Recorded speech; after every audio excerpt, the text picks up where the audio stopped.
Welcome back, upgraders. Today's guest is someone who has served as a US music ambassador to over a dozen countries around the world, whose first words were an entire sentence, has been nominated for a Grammy Award 2.5 times, presented and performed as a teenager on stage for 5 living US presidents, and won 2 Grammy Awards.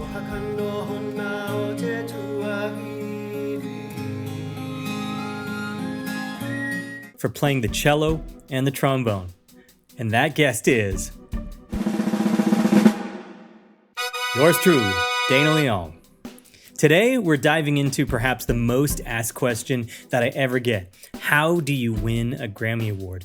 / what is it like? Spoiler alert, it's not just about being talented or great looking. Did you ever think that maybe there's more to life than being really ridiculously good looking? Nope, if you don't know how the system works, you're gonna be sitting empty-handed. So grab your notepads and your popcorn, because we're breaking down how I won my Grammys, and why it has more in common with running for the President of the United States than you'd think. All right, let's get into it. As of today, multiple sources list that there are less than 30 Asian people in the world who have won a Grammy Award. When I was living in Shanghai, a city of 24 million people, there were only 2 winners. That has always put me in a very unique position of opportunity. I usually say that winning a Grammy is less like a fairy tale music competition and more like the process of becoming the President of the United States. Yeah, you heard me right. Just like the Electoral College, there's this thing called the Recording Academy, or NARAS. They're basically the gatekeepers of who gets nominated and who wins. Yeah, they're amazing players. And guess what? Record labels have their own version of voter fraud. Well, not exactly fraud, but they've got serious influence. Each label can pay for Recording Academy memberships for each of their employees that grant those employees voting rights. Back in the day, major labels could call an all-hands meeting and decide who got the trophy before anyone even pressed play. Freaking wild, right? For perspective, at their peak, Sony Music in New York City had nearly 70,000 employees. That's a lot of votes to beat when you're a small company like ours with just a dozen colleagues. But here's where the story gets good. My Grammy journey wasn't some Hollywood script. It was more like a series of lucky breaks wrapped in serious hustle. Picture this, I'm barely 20 years old, grinding, touring, networking, living in New York, making beats, and somehow, through a web of musical connections, a guy I met while studying and working at the Stanford Jazz Workshop named Daphnis Prieto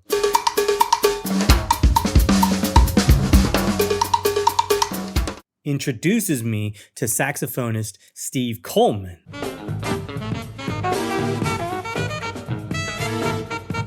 who knows saxophonist Yosvani Terry,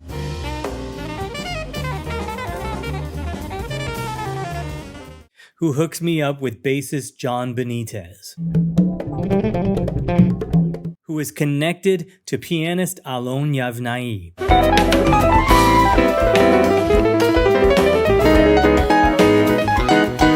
who plays in a trio with Pakito de Rivera and the pioneering jazz cello musician Mark Summer.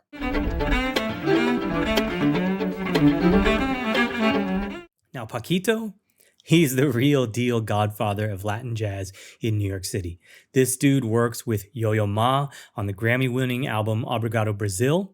For anybody who's been living under a rock, Pakito de Rivera is a 16-time Grammy-winning clarinetist and saxophonist who started performing as a child prodigy. He followed his family passion through music throughout his entire life, from rocking little stages with little tuxedos to selling out big stages like Carnegie Hall on a regular basis.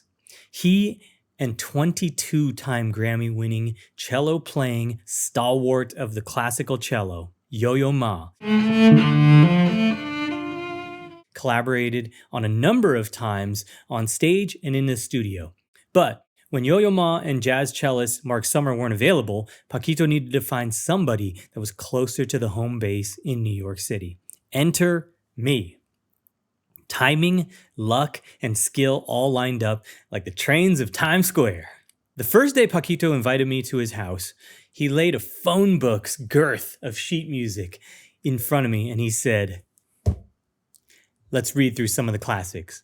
He proceeded to pull out mainstays from Mozart to Beethoven, Bach, Chopin, Ravel, you name it, symphonies, trios, duos, themes from TV, movies, jazz classics. I was getting my ass handed to me. He was an encyclopedia of music in his hands and his brain. I held on for dear life as we blazed through that phone book in a matter of hours. At the end, he slammed the book shut and said, "Oye, great to meet you. Thanks for coming over." I took the long, slow train ride home with my cello seated next to me and my tail between my legs. Wow, there was so much to learn. The very next day, while I thought I would never hear from him again, the phone rang and Pakito chimed in. "Oye, maestro, we have some concerts coming up, and I need someone who can play classical music, jazz music, Latin music, and can improvise. If you are free, I will send you the music, and we will go over the schedule, and I will see you on the road." Because I wanted to find a cellist who can play good cello and improvise and all that. And I know a guy who played cello and trombone. I was like, wow. The next day, that same phone book of music showed up at my house. And knowing that I only had 1 week before the first show, I got to work, doing my absolute best, practicing 12 hours a day to cover as much of that music as possible. When we arrived at the concert hall, it was a sold-out event for the Chicago Jazz Festival. The voice of God came on, filling the theater. "And now, the multi-award-winning Jazz Chamber Trio!" After that nerve-wrackingly, frighteningly flattering introduction, we took the stage as a trio, and Pakito pulled a stunt I have never expected in a million years. He took the mic and he said, "I'd like to take a moment to welcome a young and talented musician to our trio. Our trio has had a fully loaded lineage of cello masters like Yo-Yo Ma and Mark Summer, and we are thrilled that today we are able to welcome a young up-and-comer, Dana Leong. Dana Leong.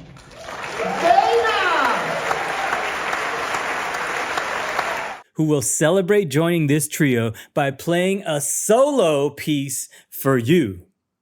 I was freaking frozen in my tracks since I had only prepared as much as I could from that huge Bible of music that was sent to me. So here I was in front of thousands of people being put on the spot to play a solo piece that I, of course, had not prepared for.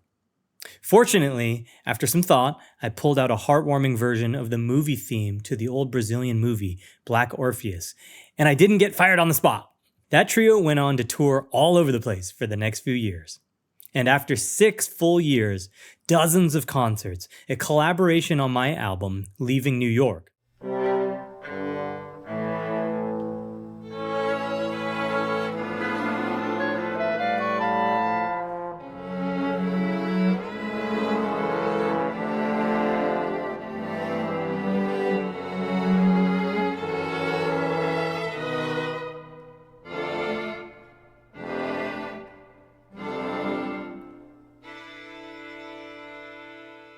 and a truckload of epic times, Pakito called me and invited me to record an album at the famed Manchester Craftsman Guild. A little back note. Remember when I told you about record labels, voting, and all those ways to increase your votes from Recording Academy members? Well, every year, all the voters receive a ballot in the mail with all of the final entries. And another way that voters vote is by name recognition. So sometimes they'll see a category. Maybe they don't really know who's good in that category or what's going on, but they might recognize some names.